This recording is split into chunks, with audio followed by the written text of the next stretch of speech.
పెళ్ళైనా పండగైనా వేడుక ఏదైనా పట్టు చీరల ప్రత్యేక వేదిక వారాహి సిల్క్స్. నమస్తే, welcome to Suman TV. Jayasimha ఉవాచ. నేను మీ కృష్ణవేణి. మనకు అనేక కష్టాలు వస్తాయి, నష్టాలు వస్తాయి, భయాలు ఉంటాయి. వాటన్నింటి నుంచి రక్షణ కావాలని కోరుకుంటాం. తర్వాత జీవితంలో చాలా ఫెయిల్యూర్స్ ఉంటాయి. సక్సెస్ అవ్వాలి, ఒకసారి సక్సెస్ఫుల్ పాత్రలో ఉండాలని కోరుకుంటాం.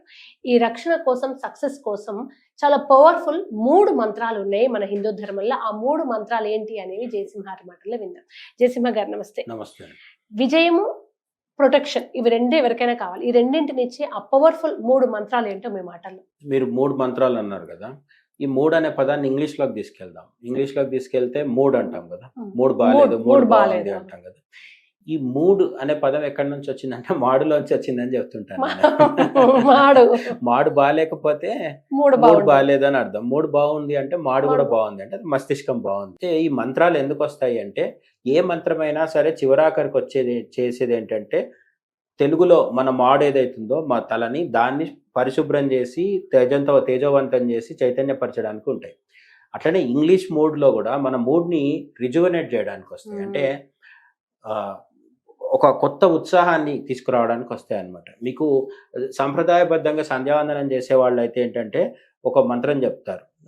యదహ్నా ఆత్ కురుతే పాపం తదహ్నా ఆత్ ప్రతిముచ్యతే, యద్రాత్రియ ఆత్ కురుతే పాపం తద్రాత్రియ ఆత్ ప్రతిముచ్యతే అని చెప్తారు అనమాట. మన దుఃఖాలకు, బాధలకు, డిప్రెషన్లకు, అనారోగ్యాలకు, అన్ని రకాల సమస్యలకు కూడా పాపమే కారణం. మనం ఎప్పుడైతే పాపం చేస్తామో అది పైకి అర్థం కాకపోవచ్చు. కేవలం ఒక మాట తప్పుగా మాట్లాడినా సరే అది మన పాపం ఖాతాలో పడుతుంది. మాట కాకుండా ఆలోచించిన చేసినా కూడా మనకు పాపం వస్తుంది.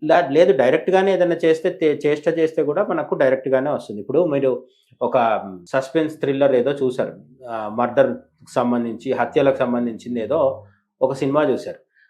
మనం హత్య చేయట్లేదు, కానీ హత్య జరుగుతున్న సన్నివేశాన్ని మనం చూస్తున్నాం. ఆ ప్రభావం మన మనసు మీద ఉంటుంది కదా. చాలా మంది అందుకే ఒక సినిమా చూసిన తర్వాత చాలా మారిపోతుంటారు. ఎందుకంటే ఇంకా వాళ్ళ మీద ఇంపాక్ట్ ఉంటుంది. అలాగే ఒక నవల చదివినప్పుడు ఆ నవలలో ఏదో వర్ణన చేశాడు రచయిత, చేసిన రచయితకు కూడా లేనంత ప్రభావం చదివిన వాడి మీద పడుతుంది ఒక్కోసారి. ఎందుకు అంటే వీడి మనసులో ఆ చదివిన ప్రభావం ఉంటుంది. కాబట్టి పాపము లేదా పుణ్యం అనేవి 3 రకాలుగా ఉంటాయి. మనస్సు, వాక్కు, కర్మ. ఈ 3 స్థాయిల్లో ఎక్కడ చేసినా కూడా పాపమే. మానసిక స్థాయిలో చేస్తే మనకు అంత అర్థం కాకపోవచ్చు, లేటుగా ఫలితం ఉంటుంది. అలాగే వాక్కు రూపంలో చేస్తే కూడా కొంత ఆలస్యం అవుతుంది. కర్మ రూపంలో చేస్తే వెంటనే జరుగుతుంది.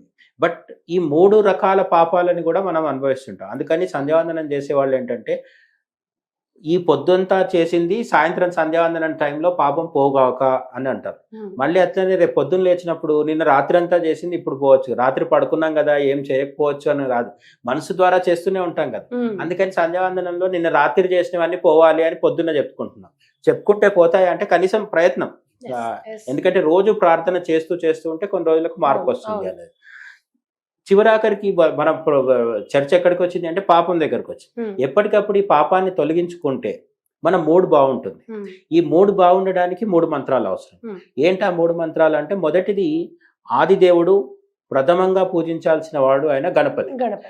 అందరూ గణపతిని పూజించాలి. ఇప్పుడు ఈ మధ్యకాలంలో ఏమైందంటే, కొందరు సాయి భక్తులు, లేదంటే కొందరు విష్ణు భక్తులు, కొందరు శివ భక్తులు, ఇప్పుడు కొంతమంది అరుణాచలం పోలోమని వెళ్ళిపోతున్నారు, కొంతమంది షిరిడికి వెళ్ళేవాళ్ళు. ఈ మధ్య కొంచెం సంఖ్య తగ్గినప్పటికీ అరుణాచలం వెళ్ళేవాళ్ళు, షిరిడి వెళ్ళేవాళ్ళు, కాశీకి వెళ్తూ ఉంటారు. అమ్మవారి భక్తులు కూడా కొందరు ఉంటారు, లేకపోతే విజయవాడ, భ్రమరాంబ, శ్రీశైల భ్రమ అందరినీ పూజిస్తుంటారు. మన వాళ్ళకు అర్థం కాని విషయం ఏంటంటే, మీరు గణపతిని పూజిస్తున్నారా లేదా? గణపతిని పూజించి అందరినీ పూజించాలి. గణపతిని పూజించకుండా ఎవరిని పూజించినా కూడా సగం ఫలితమే ఉంటుంది. మనకు రావణాసురుడి కథలో తెలుసు కదా, ఆత్మలింగం సంపాదించాడు కష్టపడి, తపస్సు చేసి ఆత్మలింగం సంపాదించాడు. కానీ గణపతికి ఏం చెప్తాడు? నువ్వు ఈ లింగం పట్టుకొని ఉండు, నేను సంధ్యావందనం చేసుకొని వచ్చిన తర్వాత నువ్వు ఏది అడుగుతా ఇస్తాను. గణపతికి నువ్వు ముందు ఏది ఇస్తావో అది ఇవ్వు, తర్వాత గణపతి చేయాలి. అందుకని గణపతిని ప్రసన్నం చేసుకోకుండా మనం ఏ పని చేసినా అది ఫలించదు. ఎందుకంటే ఆయన విఘ్నరాజు కాబట్టి. విఘ్నరాజు అంటే విఘ్నాలు తొలగించేవాడు అనేది ఒక ఉద్దేశం. విఘ్నాలు కల్పించేవాడని కూడా ఉంది అర్థం. అంటే విఘ్నాలు కల్పించకూడదు విఘ్నేశ్వరుడు అంటే మీరు ఆయనని ప్రసన్నం చేసుకోవాలి. ఏంటి అంటే, గం గణపతయే నమః అనే మంత్రం చదవాలి. ఓం గం గణపతయే నమః అనొచ్చు, ఓంకారం ఉచ్చరించకూడదని కూడా కొంతమంది భావిస్తుంటారు కాబట్టి గం గణపతయే నమః అని కూడా అనమంటారు.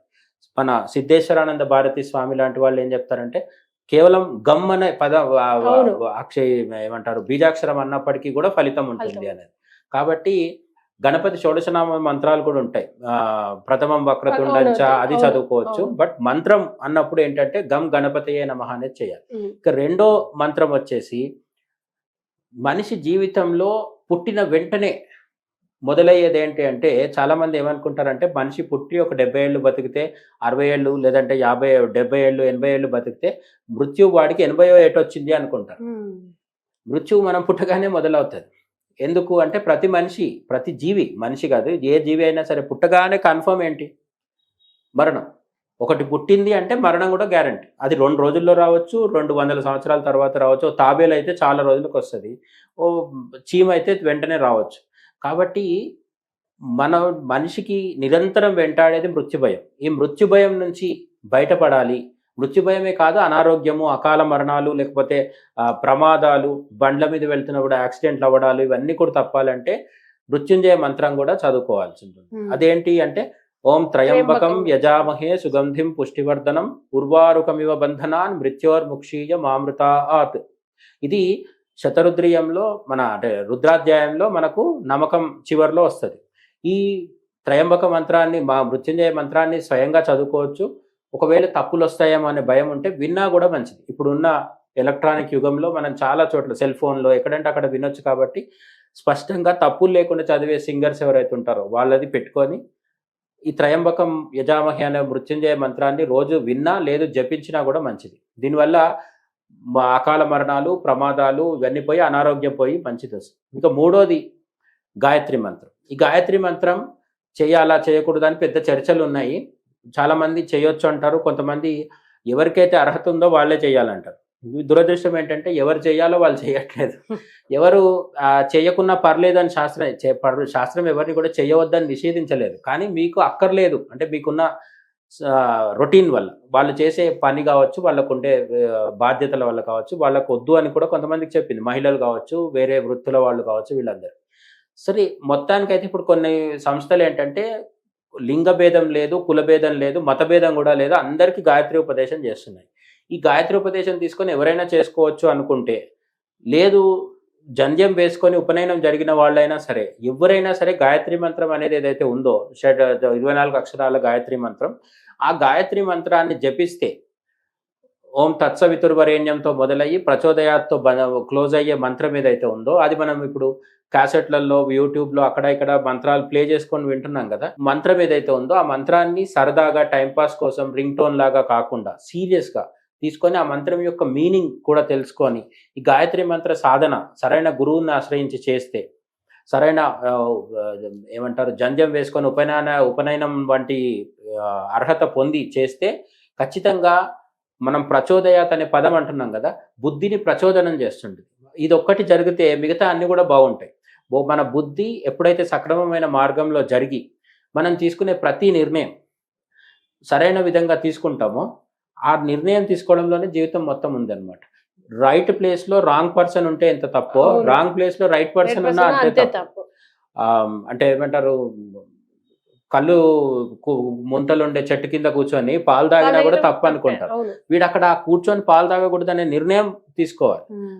అట్లానే చెడువాడు ఒక గుడికి వచ్చినా ఇక్కడికి వచ్చినా సరే వాడిని మళ్ళీ అనుమానంగానే చూస్తారు. ఎందుకంటే వీడు ఇక్కడికి వచ్చిండంటే ఇక్కడ ఇంకేదో కుట్ర చేయడానికి వచ్చి ఉంటాడు అని అనుకుంటారు. అందుకని రైట్ ప్లేస్ లో రాంగ్ పర్సన్ లాగా, రాంగ్ ప్లేస్ లో రైట్ పర్సన్ లాగా మనం ఉండకూడదు. అంటే ఈ గాయత్రి మంత్ర సాధన చేస్తే సరైన సమయానికి సరైన నిర్ణయము స్ఫురించేలాగా గాయత్రి మాత మనకి బుద్ధిని ప్రచోదనం చేస్తుంది. ఇది మూడో మంత్రం అన్నమాట. గణపతి, మృత్యుంజయ మంత్రము, అలాగే గాయత్రి మంత్రం. Thank you so much Jayasimha గారు. నమస్తే.